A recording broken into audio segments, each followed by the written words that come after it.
This is a recording of a talk given at Austin Center for Spiritual Living on the morning of July 22, 2007, by the Reverend Dr. Richard Imprescia.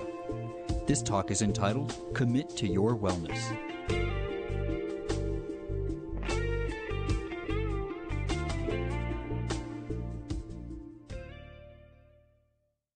Oh boy, I put my trust in God, and I'm surrounded by, in favor or with favor. That's a whole sermon in itself, isn't it? Maybe I'll just stop right there and ask you for your comments. Actually, it's very supportive of what I'm going to be talking about here today. We put our trust in God. We do aspect ourselves to the universe in such a way that we find that the favor of the universe itself impinges upon us and fills us with goodness when we can surrender to the power and the presence of God that is within us. And that's what that's about. And that's kind of what I'm talking about here today. I'm talking about wellness. And the title of the talk is Commit to Your Wellness. I think that's what I said it was. Yeah, Commit to Your Wellness. And what do we mean by all this? Well, first of all, let me pose it this way, or make the comment. I think that every one of us here today really would like to be able to experience more wellness in our lives. And I suppose there's some people who maybe have a perverse sense of sacrifice and maybe want to be able to please God by suffering, but there are not many of us here that feel that way. Other places perhaps, but we all do want to be able to experience more of this wellness, this health, this well-being kind of thing in life. And the big question that arises is that, are you ready to take a more active role than maybe you have before in furthering that process? Let's take a look at it. What do we mean by wellness? Well, I went to my dictionary, and this is a dictionary definition for wellness. It is the state or condition of being in good physical or mental health.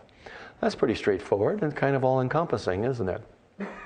And yet I sit back and I look at it and I say, but what does that mean? What does that mean to me? Well, first of all, it means more than the absence of pain or the absence of illness. To me, it means a variety of things, and you have to interpret this in your own way. But first of all, it means a sense of comfort and ease in the way my life unfolds. It also means having feelings of vitality and confidence about what I'm doing, where I'm going. It's also to have the physical support in the processes of my life that I need for full expression. In other words, I'm talking about having balance in the various areas of my life. Now, we're going to build greater wellness in our life by making a wellness commitment. Have any of you thought about that? What is my wellness commitment? What am I willing to commit to with regard to my wellness? You know, every New Year's Day, many people around the world sit down and make a lot of resolutions. Their commitments among them are some having to do with wellness. And by February, they've forgotten all about them. And I often wonder why that is. I think that maybe it's because they haven't a real strong sense of what a commitment is to them. And the reason they don't have a strong sense is they haven't really thought it through. Your wellness commitment is an agreement that you make with yourself. There's nobody out here that is going to control it or impose anything upon you. It's something that stems from within you. And there are two basic components to making this kind of a commitment. The first one is letting go. I love that song, I Release and I Let Go, this morning that we sang. Letting go of what's not supporting your wellness. Simple, isn't it? Just let go of what's not supporting your wellness and well-being. And the second component of this process is doing whatever is necessary to support your wellness. You say, well, that sounds pretty much the same thing. No, it's very, very different. One is letting go, releasing. The other is moving out in a new direction. It means taking some action. I remember a spiritual teacher of mine some number of years ago, I was at a workshop. And this is a guy that I've been associated with for 35 years or so. I've considered him to be one of my teachers. And I was in a workshop, and he made a comment that really grabbed me. To me, it was very profound. We were talking about success and what it takes to be successful. And he said to the group, he says, if you do the things you know you need to do to be a success, you cannot possibly fail. And I looked at that, and it almost knocked me off of my seat. If you do the things you know you need to do to be successful, you cannot possibly fail. And the thing that really grabbed me is there's some operant words in here, very important words, and that is the things you know you need to do. This implies that there's something in you that knows what to do.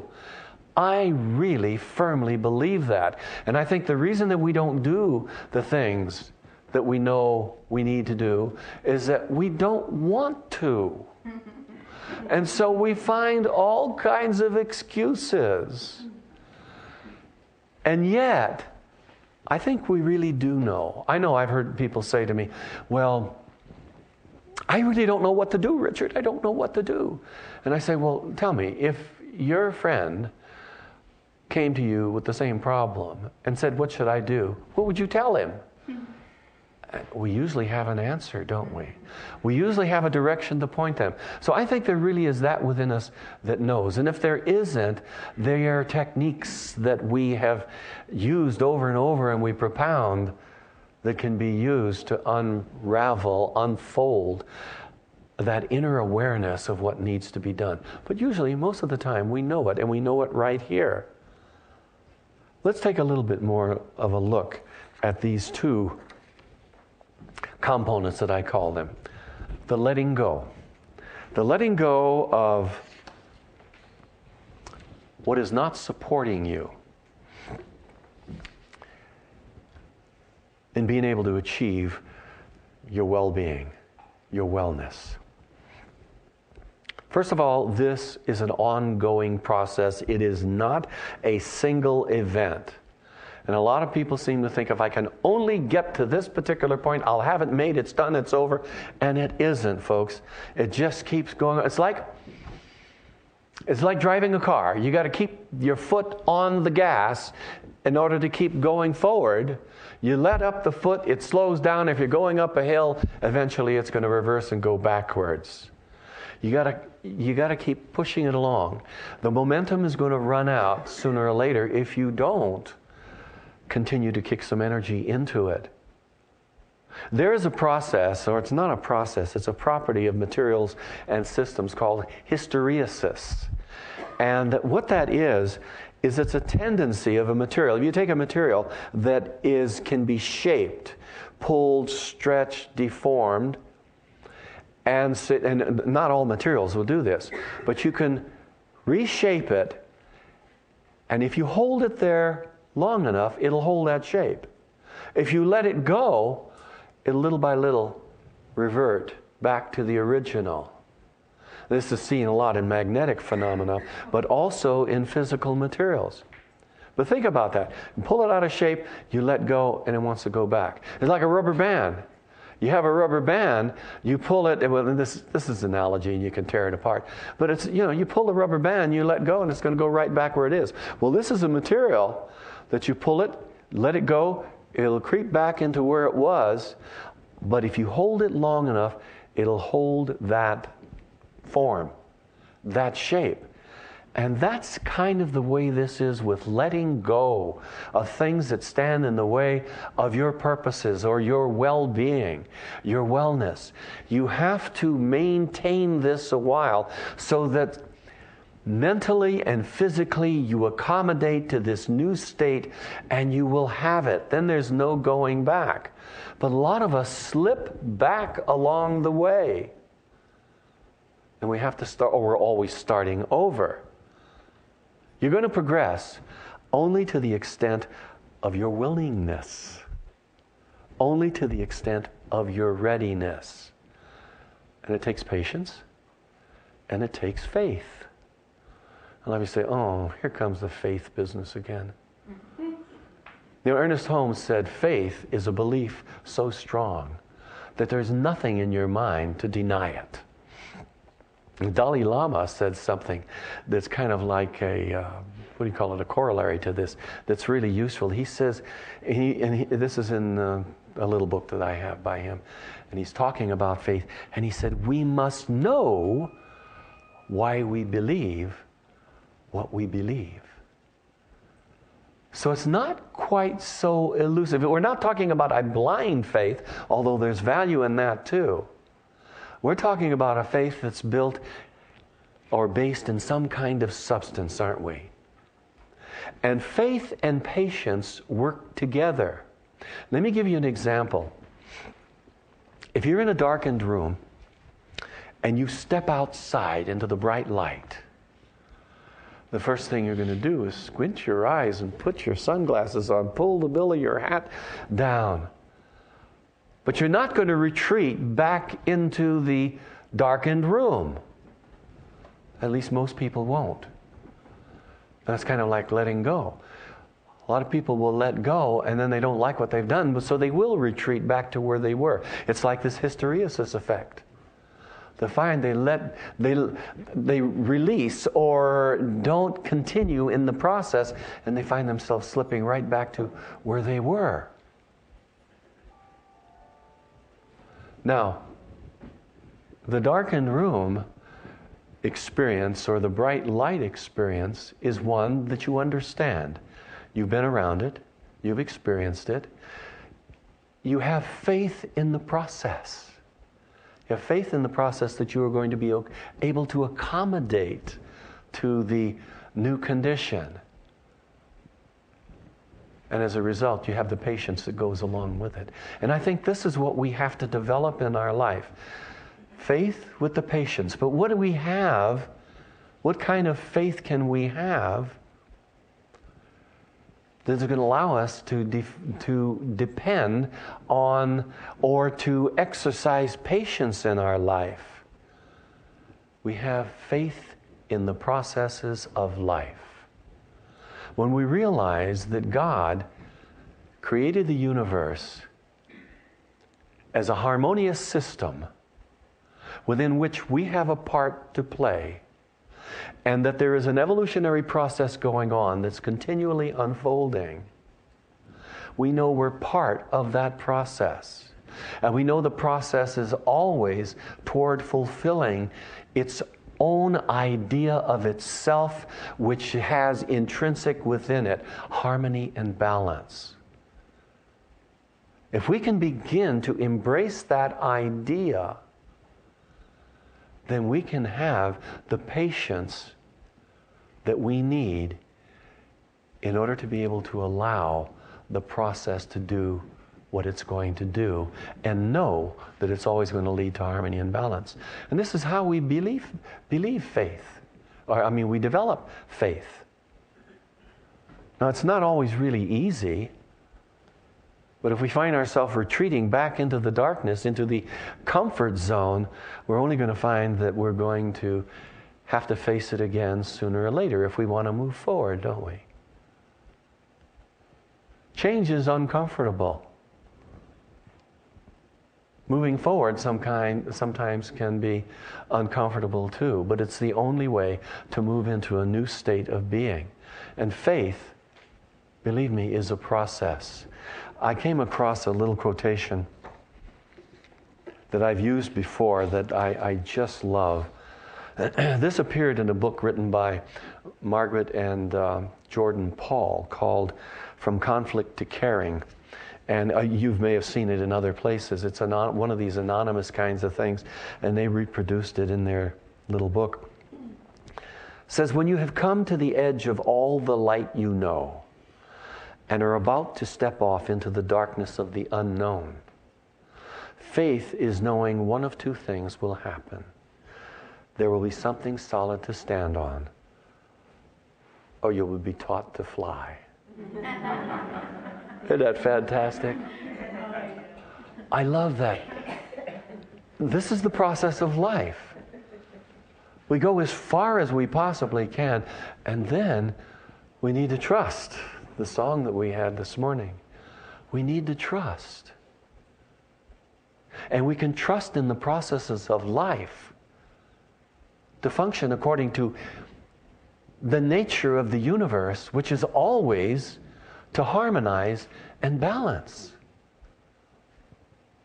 You say, yeah, but I've had awful things happen in my life, and how do you reconcile that? I don't know. All I know is that the more I can trust in life, the more harmonious and balanced my life is. And I see the same effects in other people's lives. And if I continually dwell on the things that have gone wrong and try to project into the future what my life is going to look like based on those things of the past, then all I can do is reproduce more of the same. And I never live where the only living can be, and that's right here. Right now. But there is a process that carries you and carries you and carries you. There's a woman by the name of Margaret Shepherd, Reverend Margaret Shepherd. She's a religious science minister, an independent back east somewhere in the southeast. And I get something from her every week. She has a little a message that she puts out. She calls it TGIM. Thank God it's Monday. That's a little bit of different slant on things, isn't it? And it's an inspirational message, and I love reading her. And I've gone into her website finally and looked over some of the reading room and other stuff. And finally, I couldn't resist. I had to call her and tell her I think she's wonderful. And she agreed. And she made this comment about faith. She says, sometimes your only available transportation is a leap of faith. Isn't that neat? And that's letting go. Moving out of your comfort zone. And I'm not saying comfort zones aren't good. Comfort zones are good, but they're places where we rest, not places where we live.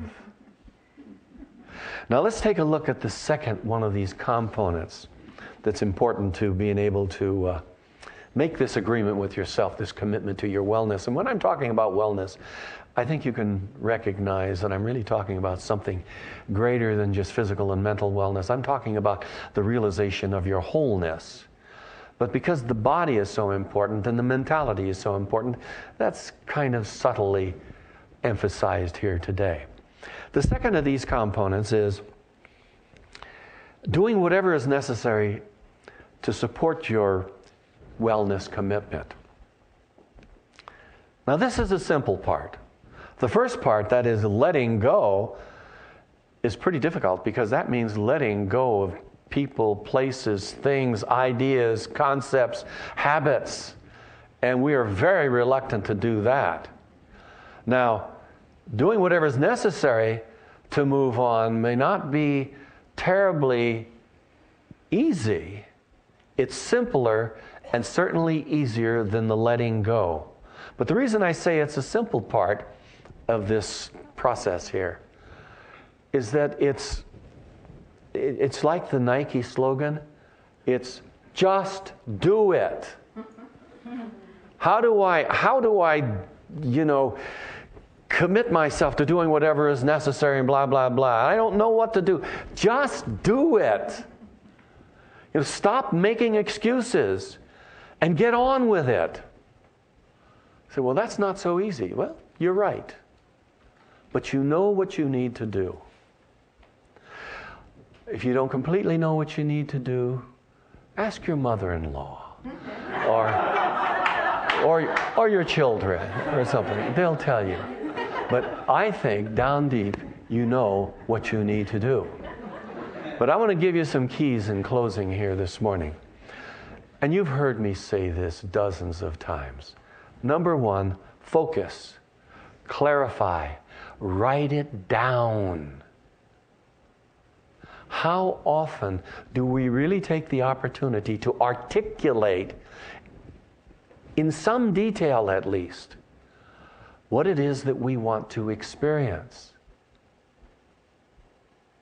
Most people don't even have simple things written down, much less a sense of their purpose in life, why they exist.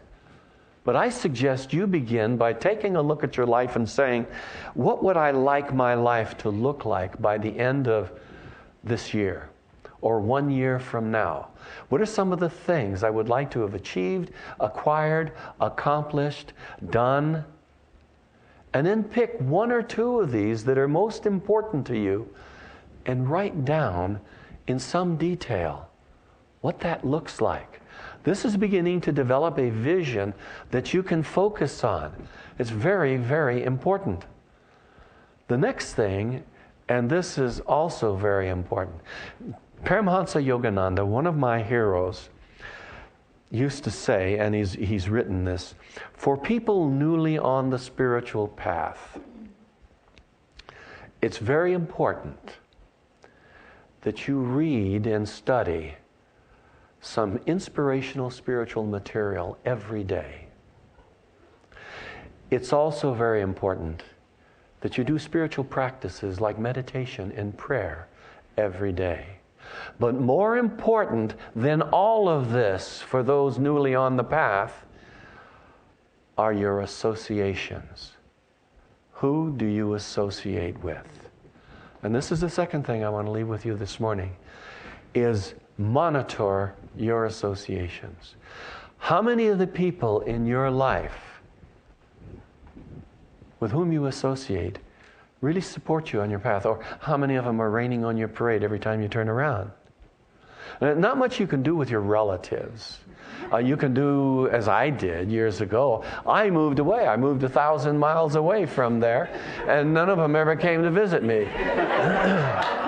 So they were as happy, I suppose, as I was, except my mother and father and my sister.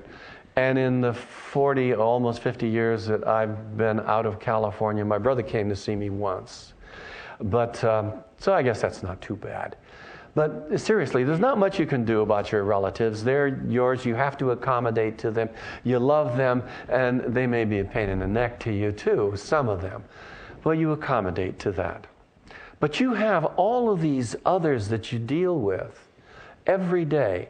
Look at them. Who is in your life? Are they supporting you? Is what they're doing? I don't mean they have to be wonderful, fawningly attentive people in your, not at all. But are they what you want and need in your life? Now, some of you say, oh, but that's not nice to just, blow off some people. I'm not saying blow them off. Just focus your attention where your support is. And what that does for you with the others that may not be supporting you is it makes you an example of a person who's really moving toward your own self-actualization. And this can be an inspiration to them. So look at your associations very, very carefully. The third thing is what I call motivation immersion. I have a friend of mine. His name is Tad. And he used to be a member of our church in Albuquerque for quite a number of years. He took virtually every class that we had. He came from a Catholic background, and he was on our board of trustees for a while. He's a good friend. But I began to notice that he was kind of drifting away. One time we got to talking, and what I found out about him is that he was beginning to find himself pulled back into his old traditional Christian background, his roots. And he was embarrassed by that. And in fact, with him, I just supported him in that. And we talked about it, and then he became very free in it. And he came to me one time seeking some advice about what he wanted to do. And so we talked about this very thing, motivation immersion, I call it. Surround yourself with the things, the systems, all of the kinds of stuff that you do in your life What are you reading? What are the images you hold of yourself? Get some pictures of yourself as you like to see yourself. What are the entertainments in your life? Are they the kinds of things that support what you're wanting to do? You know, theater, museums, and concerts, and art shows, and that kind of thing. What kind of music supports where you want to be? And immerse yourself in that. Affirmations and prayer and so on. And about a year after that, he enrolled in a seminary back in Rochester, New York. And about a year and a half ago, I got an announcement where he had been ordained. He's a fully ordained priest of the Episcopalian Church. And now he's in Albuquerque as one of the assistant ministers. He doesn't want to do anymore. And he started this pretty late in his life because he's about 63 now, 63 years old. This whole thing got started. Oh, he's older than that. He's older than that. At any rate, isn't that wonderful? That he took a look at it and he adjusted his life, I'm sure, letting go of all the things that weren't supporting this component of his wellness, if you will, or well-being, and opened himself to new possibilities. Now, along with this motivation, immersion, comes one more factor, and that's what I call the support team. We talked a little while ago about monitoring your associates and moving away from those that aren't supporting you. Well, what kind of a support team do you have? Look at the kinds of associates and colleagues that you want to include. Establish some kind of a support group, a prayer group, a mastermind group. Look at your family and friends and who among them can support you in this process that you are in. What I'm saying here, folks, is be very, very conscious of everything you do relative to the central focus. You remember the first point that I made was to focus, define, clarify, write it down. See that as a core, central focus of your life. And then everything that goes on around you, feed that back through that. Or the vision that develops around it. You've got your central focus or whatever that is, and then you ask yourself, what does it look like? What do I want to see it as in a year or two or three or whatever it is from now? But everything that goes on outside of that central core, think about it in terms of whether or not it's serving your central focus in life. And this is how we come to making a commitment to our overall wellness. And it's more overall wholeness than anything. Finally, I want to say just a little bit, and very little, about probably one of the most important things that you can do. And that has to do with your spiritual practices. We talk so much about prayer and meditation and affirmation and visioning and visualization and other things. And I think sometimes we talk about them more than we do them. We like to sit down and read books about them and take classes about them. And very quickly we fall out of practice. And this is one of the things that is entirely up to you. Nobody is going to be there to tap you on the shoulder, as they may have done in Sunday school or catechism when I was a little boy. The nun would come around with a little ruler, and if we weren't paying attention or doing what we're supposed to do, we get a little tap on the shoulder. But as you get older and older, there are fewer and fewer people that even care. But it's something that you really need to do. You say, but I don't know how to meditate. I really don't know how to pray. I don't know how to do this. You know how you learn? You learn by doing it. So just do it. And if you need some guidance, go to our website. I don't know how many of you have been to our website and seen the page that Rob put up there called Tools for Transformation. Has a bunch of stuff. It tells you how to pray. There's a little segment on affirmative prayer. There's on prayer partnerships and prayer groups. There's a segment now on meditation, another one on visioning. Go to that site. You can pull it up and download it as a PDF file. And it's yours. Make your own little notebook of spiritual practices. But you got to do it. You know? Just do it. So let's have some prayer.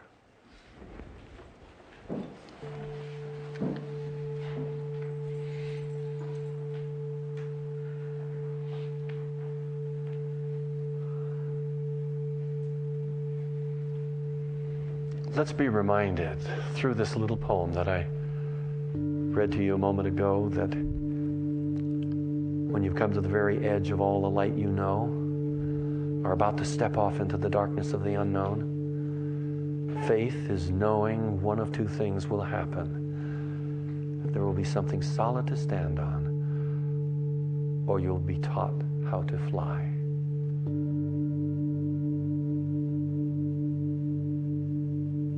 The possibilities are endless. We live, move, and have our being within a field of unlimited possibility and opportunity. And we live within it as it lives within us. For each of us, made in the image and likeness of God, must be part of that which made us. For in the beginning, that's all that was.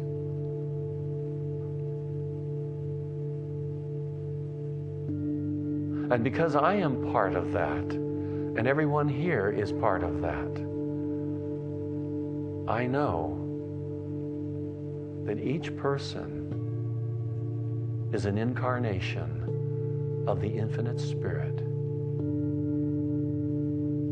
And that God has chosen to do something unique in each one of us. And all we have to do to realize that is to let go and allow ourselves to experience who we are.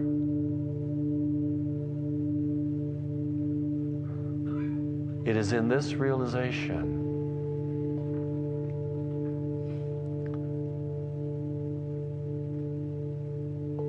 that balance and harmony and wholeness and wellness is attracted. And these words that I speak are words for everybody here, even though I speak them in the first person. I am one with all that is. Life is all in all. I am in that. I am of that. I am that. I am.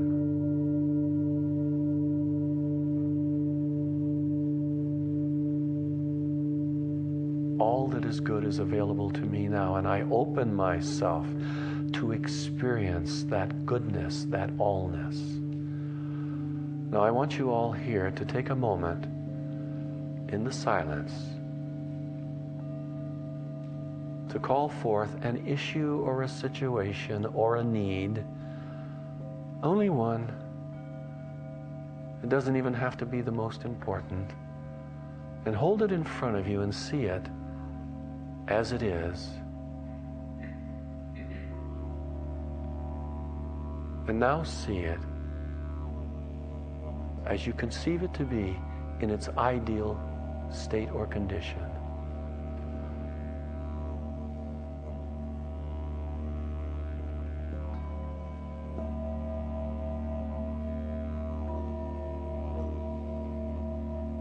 And affirm to yourself in the silence all the power and the presence of the universe flows to the center of this which I conceive and manifests the highest ideal of what it is in my life right now. using whatever words are appropriate to you.